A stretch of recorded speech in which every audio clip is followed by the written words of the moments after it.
नमस्कार मेरे प्यारे दोस्तों, इंडियन पॉलिटिक्स में आपका एक बार फिर से स्वागत है।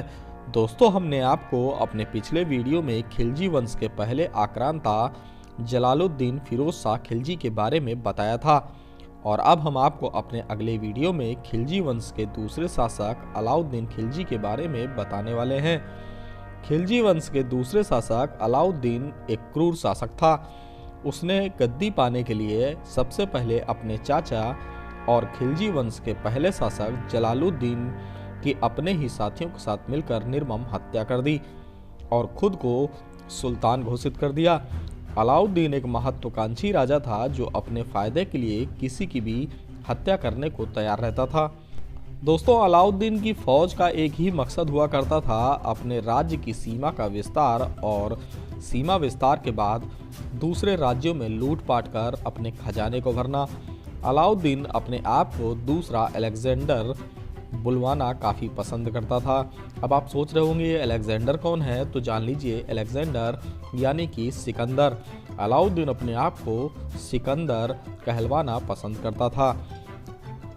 उसने अपने मकसद को पूरा करने के लिए सैकड़ों युद्ध किए और लाखों हिंदुओं की खून की नदियां बहा डाली। कहा यह भी जाता है कि अलाउद्दीन एक अय्याश किस्म का आदमी था जिसकी नज़र में महिलाओं की कोई अहमियत नहीं हुआ करती थी। वो उन्हें केवल उपभोग की वस्तु ही माना करता था। तो आज हम आपको भारत के मल्लेच्छों की सेना के एक और भारत को लूटने वाले आक्रांता अलाउद्दीन खिलजी के बारे में बताने वाले हैं। तो चलिए दोस्तों, देर न करते हुए हम आपको खिलजी वंश के दूसरे आक्रांता अलाउद्दीन खिलजी के बारे में बताने वाले हैं। तो दोस्तों, अगर अभी तक आपने हमारे इंडियन पॉलिटिक्स चैनल को सब्सक्राइब नहीं किया है तो सबसे पहले हमारे चैनल को सब्सक्राइब कर लें और ज़्यादा से ज़्यादा लोगों तक शेयर करें ताकि लोगों को अपने पुराने इतिहास के बारे में और लुटेरों के बारे में जानकारी हो सके और हम ये जान सकें और अपनी नई पीढ़ी को भी ये बता सकें कि देश में हुए मलेच्छों के आक्रमण में हमारे हिंदू जनमानस पर कितने आघात किए हैं। तो चलिए दोस्तों, अब हम आपको बताते हैं खिलजी के बारे में। तो जान लीजिए, सबसे पहले आपको बताते हैं कि अलाउद्दीन खिलजी भारत को लूटने आया था और ये जानने से पहले कि आखिर वह राजा कैसे बना उसके बारे में जान लीजिए। अलाउद्दीन खिलजी खिलजी वंश का दूसरा शासक हुआ करता था। अलाउद्दीन खिलजी का वास्तविक नाम अली गुरसाफ्त उर्फ जूना खान खिलजी था। उसके पिता का नाम सिहाबुद्दीन मसूद था। 16वीं और 17वीं शताब्दी के इतिहासकार हाजी उद-बदीर के मुताबिक अलाउद्दीन का जन्म कलात जाबुक प्रांत अफगानिस्तान में हुआ था। तो चलिए दोस्तों, अब आपको बताते हैं अलाउद्दीन खिलजी एक साम्राज्यवादी शासक था जिसका काम अपने साम्राज्य को विस्तार देना था और खिलजी वंश का वो एक ऐसा शासक था जिसने अपने साम्राज्य का विस्तार उत्तर भारत से दक्षिण भारत तक भी किया। दक्षिण भारत में मदुरै तक उसने आक्रमण किए और अपने मदुरै तक के सफ़र में उसने कई सारे हिंदू राजाओं को अपने अधीन कर वहाँ के खजाने पर अपना आधिपत्य जमाया। अपनी महत्वाकांक्षा के चलते उसे सिकंदर सनी का खिताब भी मिला था जिसका अर्थ था दूसरा सिकंदर। उसने और उसकी सेना ने जिस भी राज्य पर हमला किया उस राज्य को रक्त रंजित करने के साथ साथ जमकर लूटपाट की और अपने शासनकाल को बढ़ाया और अपने राज्य का खजाना भरा। कहा जाता है कि अलाउद्दीन अपनी सेना और आम जनता के बीच शराब को पूरी तरीके से प्रतिबंध लगा चुका था। उसका ऐसा मानना था कि शराब पीने के बाद लोग लूटपाट की घटनाओं को अंजाम देते हैं और उससे द्वेष भी फैलता है। आपको बताते चलें कि अलाउद्दीन खिलजी के खिलजी वंश के प्रथम शासक जलालुद्दीन खिलजी के चाचा थे। अलाउद्दीन खिलजी के पिता की मृत्यु के बाद उसके चाचा जलालुद्दीन खिलजी ने ही अलाउद्दीन खिलजी का पालन पोषण करने के साथ साथ अपने बेटे की तरह उसका लालन पालन किया। साथ ही अलाउद्दीन के शौर्य के चलते अपनी बेटी का निकाह भी उससे ही करवाया, लेकिन वह जलालुद्दीन की बेटी से शादी करके बिल्कुल भी खुश नहीं महसूस करता था क्योंकि जलालुद्दीन सुल्तान था और उसकी बेटी अलाउद्दीन को अच्छी निगाहों से नहीं देखती थी। तो चलिए दोस्तों, अब आपको बताते हैं अलाउद्दीन के साम्राज्य के बारे में। तो जान लीजिए, अलाउद्दीन भारत को लूटने के मकसद से भारत में कब्जा करने की नीति को आगे बढ़ा रहा था। तो चलिए अब आपको बताते हैं कि अलाउद्दीन खिलजी का वास्तविक नाम अली गुरसाब्त उर्फ जूना खान खिलजी था। उसके पिता का नाम शिहाबुद्दीन मसूद था। तो चलिए दोस्तों, अब आपको आगे की बात बताते हैं कि आखिर अलाउद्दीन की कैसे उपलब्धियां बढ़ी। तो जान लीजिए, अलाउद्दीन के विद्रोह वर्ष 1291 में कारा के राज्यपाल मलिक छज्जू ने सुल्तान के राज्य में विद्रोह कर दिया। इस समस्या को लेकर अलाउद्दीन ने बहुत अच्छे से संभाला, जिसके बाद सुल्तान जलालुद्दीन ने अलाउद्दीन को कारा का मुफ्ती बना दिया। मुफ्ती का मतलब राज्यपाल होता है। मलिक छज्जू ने जलालुद्दीन को एक और प्रभावशाली शासक माना और दिल्ली के सिंहासन को हड़पने के लिए अलाउद्दीन को उस्काया। जलालुद्दीन के साथ विश्वासघात करना आसान काम नहीं था, क्योंकि इसके लिए उन्हें एक बड़ी सेना और हथियारों के लिए पैसे की आवश्यकता थी। इस योजना में लगने वाले धन की कमी को पूरा करने के लिए अलाउद्दीन ने आसपास के हिंदू राजाओं के पास उनके साम्राज्य पर आक्रमण किया और लूटपाट करना शुरू कर दी। वर्ष 1293 ईस्वी की बात करें तो अलाउद्दीन ने भिलसा मलवा के परमार राज्य में एक अमीर शहर में लूटपाट की और सुल्तान का विश्वास जीतने के लिए अलाउद्दीन ने पूरी लूटपाट का माल सुल्तान जलालुद्दीन को सौंप दिया। मालवा में लूटे गए भारी खजाने को अलाउद्दीन ने जैसे ही अपने चाचा जलालुद्दीन को एक भारी खजाना सौंपा तो जलालुद्दीन काफ़ी खुश हुआ और उसने अलाउद्दीन खिलजी को अपना सेनापति नियुक्त किया और उन्हें सेना को मजबूत करने के लिए अधिक राजस्व बढ़ाने जैसे अन्य विशेषाधिकार भी दे दिए। अलाउद्दीन अब अपनी सेना का सेनापति बन चुका था और वह महत्वाकांक्षा उसकी बढ़ती चली जा रही थी। इसके बाद उसने भिलसा में लूट की सफलता के बाद अलाउद्दीन ने अपनी अगली लूट 1296 में देवगिरी में की, जो यादव साम्राज्य का राजधानी हुआ करती थी। वहां से उसने युद्ध करने के बाद युद्ध जीता और रत्नों, कीमती धातु, रेशम उत्पादों, घोड़े, हाथी और दासों सहित भारी मात्रा में धन भी लूटा। देवगिरी में लूटपाट करने के बाद भारी खजाना अलाउद्दीन के हाथ लगा और इस खजाने को देखकर अलाउद्दीन की नीयत बदल गई और अलाउद्दीन को ये खजाना लेकर दिल्ली जाना था। मगर अलाउद्दीन ने अब ये सोच लिया कि वह दिल्ली नहीं लौटेगा और जलालुद्दीन के खिलाफ साजिश रचकर सिंहासन के साथ साथ खजाने को भी अपने पास रखेगा। वहीं अलाउद्दीन की बात करें तो अलाउद्दीन ने अब दिल्ली जाने का फैसले को टाल दिया और वह दिल्ली की जगह सीधे कारा चला गया। ये बात जलालुद्दीन को जैसे ही पता लगी तो जलालुद्दीन काफ़ी आक्रोशित हुआ और उसने अपने बेटे यानी कि अलाउद्दीन को एक पत्र लिखा और दिल्ली वापस आने के लिए कहा।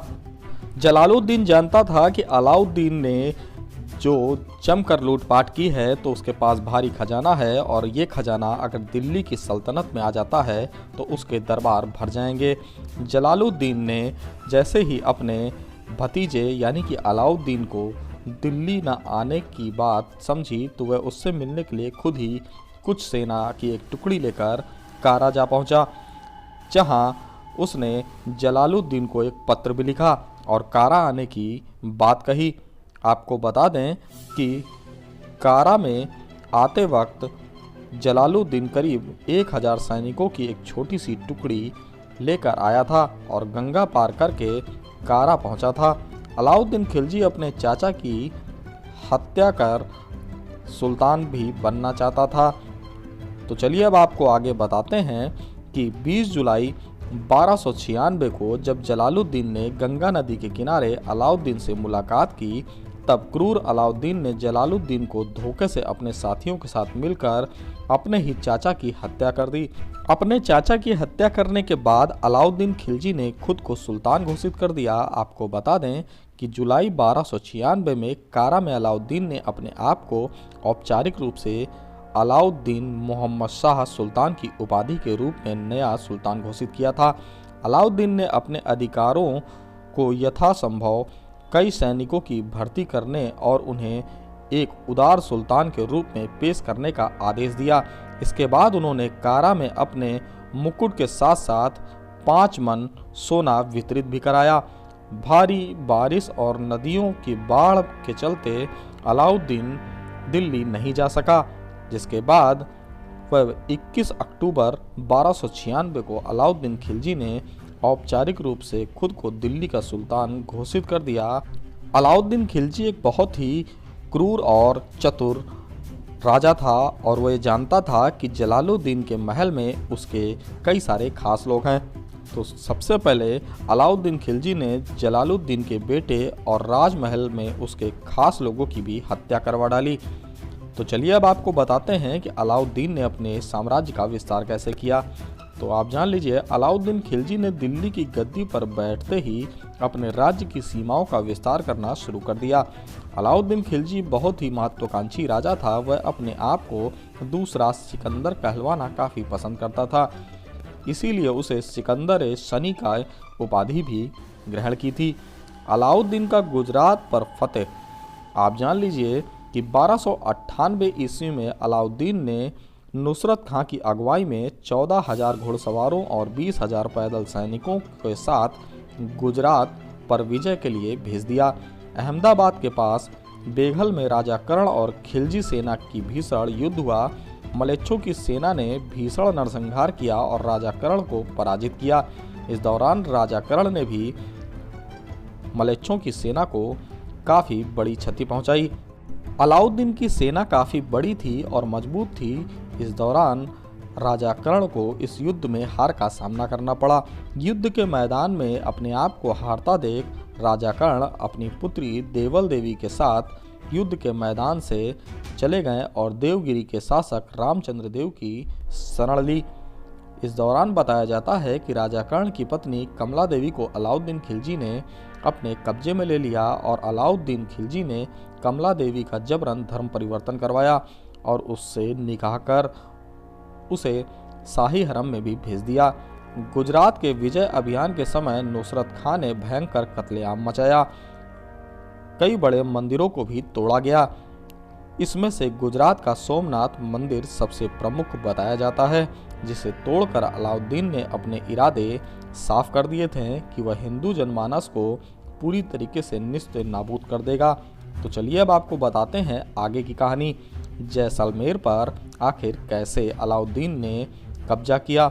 जैसलमेर के शासक द्वारा अलाउद्दीन खिलजी की सेना के कुछ घोड़े छीन लेने के कारण सुल्तान खिलजी ने जैसलमेर के शासक दूधा एवं उसके सहयोगी तिलक सिंह को 1299 ईस्वी में पराजित किया और जैसलमेर पर फतेह प्राप्त की। अलाउद्दीन खिलजी का मेवाड़ पर आक्रमण और रानी पद्मावती का जौहर हर कोई जानता है और माता रानी पद्मावती के भी शौर्य को हर कोई इस देश में जानता है। तो चलिए अब आपको इस घटना के भी बारे में बताते हैं। चित्तौड़ किले पर किया गया ये हमला आखिर क्या था। तो जान लीजिए, चित्तौड़ किले पर किया गया आक्रमण अलाउद्दीन खिलजी के शासनकाल के किए गए आक्रमणों में सबसे सुर्खियों में रहा है।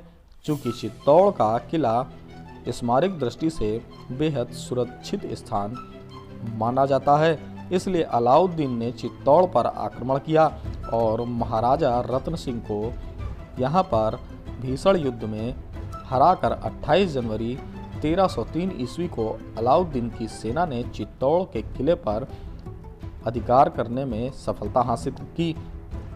बताया जाता है कि चित्तौड़ की इस भीषण युद्ध में राणा रतन सिंह समेत चित्तौड़ की लगभग 30,000 राजपूतों की हत्या की गई और राजपूतों ने भी इस दौरान अलाउद्दीन खिलजी की सेना के पसीने छुड़वा दिए और अलाउद्दीन की सेना को काफ़ी बड़ी क्षति पहुंचाई।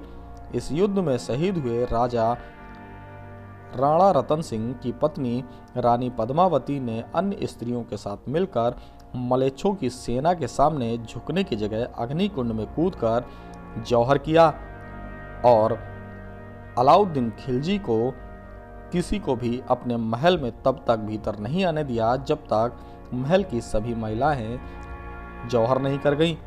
तो चलिए दोस्तों, अब आपको बताते हैं कि उत्तर भारत में अलाउद्दीन खिलजी की सेना ने 1299 में जैसलमेर पर जीत हासिल की, तो वहीं 1301 ईस्वी में रणथंभौर पर, 1305, 1308 ईस्वी में मालवा और 1304 में जालौर में विजय हासिल की। उत्तर भारत की विजय के बाद अलाउद्दीन खिलजी ने दक्षिण भारत की ओर अपना रुख किया। दक्षिण भारत में अलाउद्दीन खिलजी के साम्राज्य का विस्तार आप भी जानना चाहेंगे, क्योंकि भारत में तमाम आक्रांताओं ने हमले किए, मगर दक्षिण भारत में कोई भी सफलपूर्वक हमला नहीं कर सका। तो चलिए अब हम आपको इसकी आगे की भी कहानी बताते हैं। तो चलिए दोस्तों, अब हम आपको बताते हैं कि अलाउद्दीन खिलजी ने दक्षिण भारत पर कैसे अपना परचम लहराना शुरू किया। तो जान लीजिए, अलाउद्दीन के दक्षिण विजय का मुख्य श्रेय मलिक काफूर को जाता है। मलिक काफूर ने ही दक्षिण भारत में सभी विजय अभियानों में अगुवाई की, और मलिक काफूर एक किन्नर था, मगर वह अलाउद्दीन की तरह एक क्रूर हत्यारा भी था। आपको बता दें कि 1306 ईस्वी में अलाउद्दीन खिलजी ने मलिक काफूर के नेतृत्व में एक बड़ी सेना को देवगिरी के राजा रामचंद्र देव पर आक्रमण करने के लिए भेजा। इस युद्ध में मलेच्छों और हिंदू सेनाओं में भीषण युद्ध हुआ, और पड़ोसी हिंदू राजाओं की मदद न मिलने के चलते देवगिरी के राजा रामचंद्र ने मलेच्छों की सेना के सेनापति मलिक काफूर के सामने आत्मसमर्पण कर दिया। 1310 ईस्वी में मलिक काफूर तेलंगाना राज्य के वारंगल पहुंचा, तो वहां के राजा रुद्रदेव ने अपनी सोने की मूर्ति बनवाकर उसके गले में एक सोने की जंजीर डलवाकर आत्मसमर्पण स्वरूप मलिक काफूर के पास भेजा। साथ ही 100 हाथी, 700 घोड़े, अपार धन राशि और वार्षिक कर देने के वायदे के साथ साथ अलाउद्दीन खिलजी की अधीनता को भी स्वीकार कर लिया। वारंगल के बाद 1311 ईस्वी में मलिक काफूर ने कर्नाटक के होसल के शासक वीर बल्लाल तृतीय को आत्मसमर्पण करने पर मजबूर कर दिया। मलिक काफूर ने दक्षिण भारत में सबसे बड़े हिस्से को जीत लिया था, और इस दौरान उसने इस जीत को हासिल करने के लिए हिंदू जनमानस का कत्लेआम मचाया और जमकर इस दौरान लूटपाट की, और अलाउद्दीन के खजाने को भरने में उसने बहुत बड़ा काम किया। इसके साथ भारत के कई प्रसिद्ध मंदिर, जैसे कि इसमें से एक रामेश्वरम भी शामिल है, उसे तुड़वाने का भी काम किया। तो चलिए दोस्तों, अब हम आपको बताते हैं कि इसी दौरान अलाउद्दीन के समय मंगोलों का भी आक्रमण हुआ। तो चलिए अब आपको बताते हैं मंगोलों के आक्रमण के भी बारे में। तो चलिए जान लीजिए, अलाउद्दीन के सामने एक बड़ी मुसीबत बनकर मंगोल सेना आ खड़ी हुई। जिस वक्त मंगोलों का भारत में आक्रमण हुआ, उस वक्त मंगोल सेना दुनिया की सबसे क्रूर और सबसे बड़ी सेना कहलाती थी, मगर अपने युद्ध अभियान में मंगोलों का ये आक्रमण भारत पर तब हुआ जब मंगोलों की सेना दुनिया में युद्ध कर कर लौट रही थी। ऐसे में युद्ध की सेना और मंगोलों का युद्ध का आक्रमण काफ़ी कमज़ोर हो चुका था, और मंगोलों ने भारत पर भी कब्जा करने की नीयत से आक्रमण किया। इस दौरान उसका अलाउद्दीन खिलजी से सामना हुआ, और अलाउद्दीन की विशाल सेना का सबसे पहले मंगोलों की सेना के सामने जालंधर में 1298 में युद्ध हुआ। इस दौरान जालंधर में अलाउद्दीन की सेना के सामने मंगोलों की सेना हार गई। उसके बाद कीली नामक जगह पर 1299 में फिर से युद्ध हुआ, और अमरोहा में 1305 और रवि नामक जगह पर 1306 की लड़ाइयों को भी अलाउद्दीन खिलजी की सेना ने जीत लिया।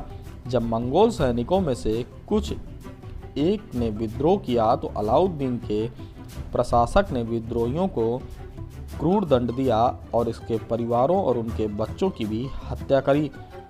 इस दौरान आपको बता दें कि अलाउद्दीन ने जब मंगोलों की सेना को हरा दिया, तो उसकी सेना काफ़ी और बड़ी हो चुकी थी, और अब भारत के राजाओं की एकता न होने के चलते कई सारे राजा उसके सामने नतमस्तक होने लगे थे।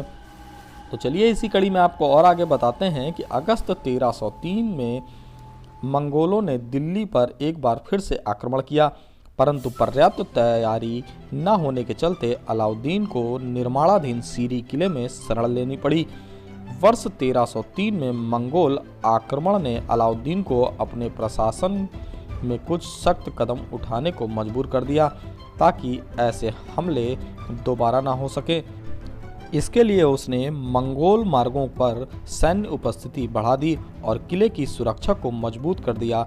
सेना को मजबूत बनाए रखने के लिए पर्याप्त राजस्व प्रवाह सुनिश्चित करने के साथ साथ उसने आर्थिक सुधारों पर भी श्रृंखला में कार्रवाई की। दिसंबर 1305 में मंगोलों ने फिर से भारत पर हमला किया।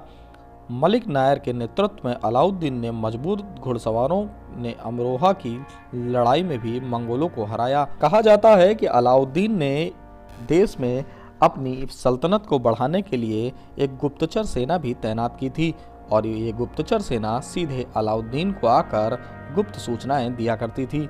दोस्तों, कुछ इतिहासकारों का कहना है कि अलाउद्दीन एक अय्याश किस्म का व्यक्ति था और वह महिलाओं को उपभोग की वस्तु के तरीके इस्तेमाल करता था। जिन भी राज्यों में हमला करता था वहां की सुंदर महिलाओं को उठाकर उनका उपभोग किया करता था। एक बात और इतिहासकारों के द्वारा बताई जाती है कि अलाउद्दीन और मलिक काफूर के प्रति बहुत आकर्षक था और मलिक काफूर क्योंकि किन्नर था और इसलिए वो अलाउद्दीन को भी खुश किया करता था। अपने सबसे वफादार अधिकारी के रूप में अलाउद्दीन ने मलिक काफूर को पदोन्नति भी दी थी। तो चलिए अब दोस्तों हम आपको बताते हैं कि अलाउद्दीन की आखिर मृत्यु कैसे हुई। तो दोस्तों, हर कोई जानना चाहता है कि इतने बड़े आखिर शासक की और इतनी क्रूरता वाले शासक की मौत कैसे हुई। तो जान लीजिए, अलाउद्दीन खिलजी की मौत भी एक रहस्य बनकर रह गई। बताया जाता है कि अलाउद्दीन की मौत रहस्यमय तरीके से हुई। अपने शासन के अंतिम 4 से 5 वर्षों में अलाउद्दीन खिलजी की सोचने और समझने की शक्ति पूरी तरीके से क्षीण हो चुकी थी। इन वर्षों के दौरान शासन की कमी होने के चलते मलिक काफूर ने अपने हाथों में पूरे शासन की बागडोर संभाल ली थी। कहा जाता है कि मलिक काफूर ने ही अलाउद्दीन खिलजी की हत्या करवाई। हालांकि इस बात का कोई स्पष्ट प्रमाण नहीं मिलता है।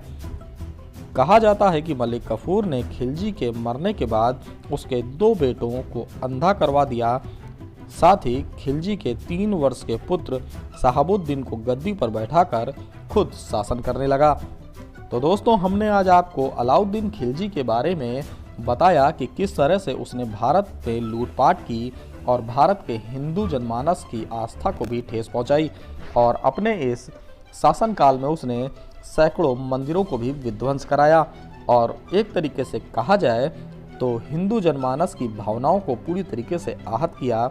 अलाउद्दीन का पूरा कार्यकाल लूटपाट और मारकाट में ही बीता।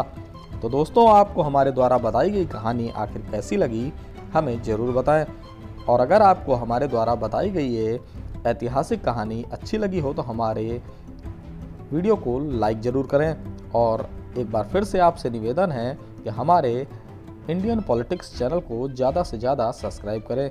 जय हिंद, जय भारत।